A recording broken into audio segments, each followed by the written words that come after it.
Federalist 17. The same subject continued, the insufficiency of the present Confederation to preserve the Union. For the Independent Journal. Tuesday, December 4, 1787. Author, Alexander Hamilton. To the people of the state of New York. An objection, of a nature different from that which has been stated and answered, in my last address, may perhaps is likewise urged against the principle of legislation for the individual citizens of America.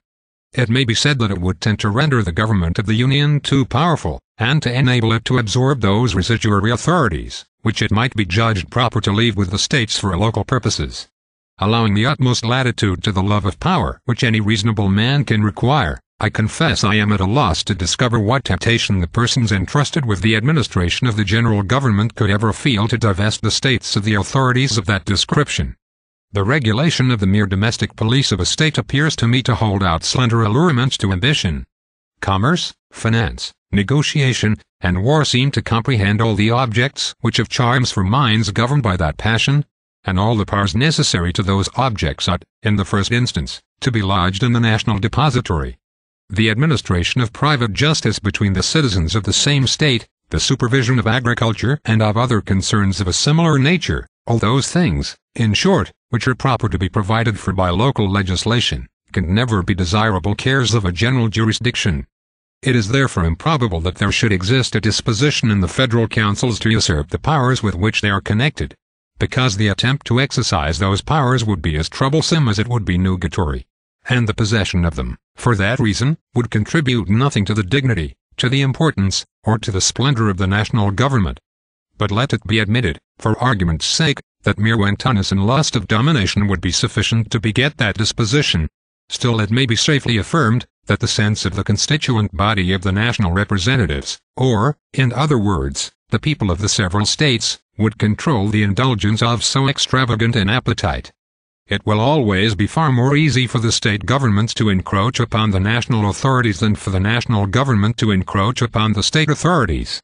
The proof of this proposition turns upon the greater degree of influence which the state governments, if they administer their affairs with uprightness and prudence, will generally possess over the people, a circumstance which at the same time teaches us that there is an inherent and intrinsic weakness in all federal constitutions, and that too much pains cannot be taken in their organization, to give them all the force which is compatible with the principles of liberty. The superiority of influence in favor of the particular governments would result partly from the diffusive construction of the national government, but chiefly from the nature of the objects to which the attention of the state administrations would be directed. It is a known fact in human nature, that its affections are commonly weak in proportion to the distance or diffusiveness of the object. Upon the same principle that a man is more attached to his family than to his neighborhood than to the community at large, the people of each state would be apt to feel a stronger bias towards their local governments than towards the government of the Union, unless the force of that principle should be destroyed by a much better administration of the latter. This strong propensity of the human heart would find powerful auxiliaries in the objects of state regulation. The variety of more minute interests, which will necessarily fall under the superintendence of the local administrations, and which will form so many rivulets of influence, running through every part of the society, cannot be particularized, without involving a detail too tedious and uninteresting to compensate for the instruction it might afford. There is one transcendent advantage belonging to the province of the state governments, which alone suffices to place the matter in a clear and satisfactory light, I mean the ordinary administration of criminal and civil justice. This, of all others, is the most powerful, most universal, and most attractive source of popular obedience and attachment. It is that which, being the immediate and visible guardian of life and property, having its benefits and its terrors in constant activity before the public eye, regulating all those personal interests and familiar concerns to which the sensibility of individuals is more immediately awake, contributes, more than any other circumstance, to impressing upon the minds of the people, affection, esteem, and reverence towards the government. This great cement of society, which will diffuse itself almost wholly through the channels of the particular governments, independent of all other causes of influence, would ensure them so decided an empire over their respective citizens as to render them at all times a complete counterpoise, and, not unfrequently, dangerous rivals to the power of the Union. The operations of the national government, on the other hand, falling less immediately under the observation of the mass of the citizens, the benefits derived from it will chiefly be perceived and attended to by speculative men. relating to more general interests, they will be less apt to come home to the feelings of the people, and, in proportion, less likely to inspire a habitual sense of obligation, and an active sentiment of attachment. The reasoning on this head has been abundantly exemplified by the experience of all federal constitutions with which we are acquainted, and of all others which have borne the least analogy to them. Though the ancient feudal systems were not, strictly speaking, confederacies, yet they partook of the nature of that species of association.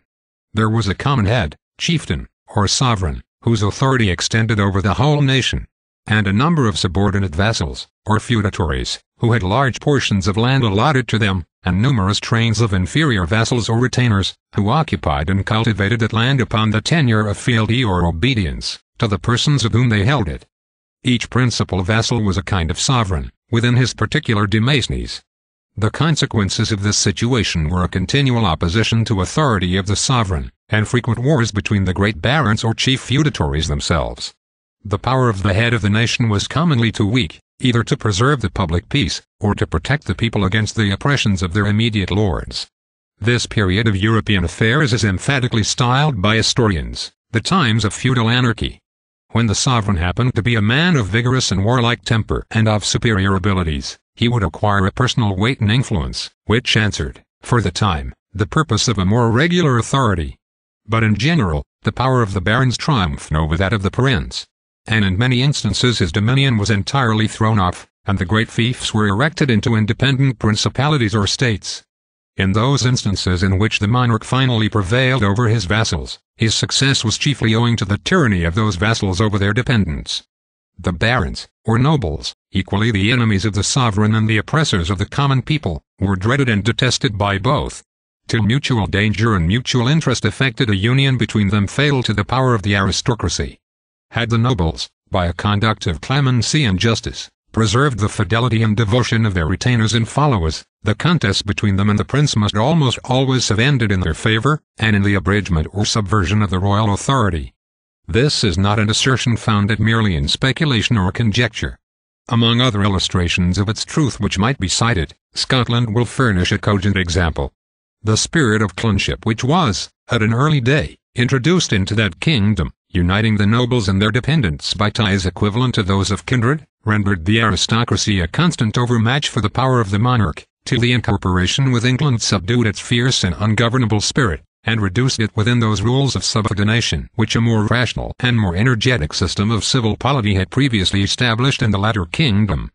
The separate governments in a confederacy may aptly be compared with the feudal baronies, with this advantage in their favor, that from the reasons already explained, they will generally possess the confidence and goodwill of the people, and with so important a support, will be able effectually to oppose all encroachments of the national government.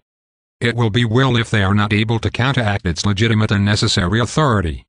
The points of similitude consist in the rivalship of power, applicable to both, and in the concentration of large portions of the strength of the community into particular deposits, in one case at the disposal of individuals, in the other case at the disposal of political bodies. A concise review of the events that have attended Confederate governments will further illustrate this important doctrine, and an attention to which has been the great source of our political mistakes, and has given our jealousy a direction to the wrong side. This review shall form the subject of some ensuing papers. Publius.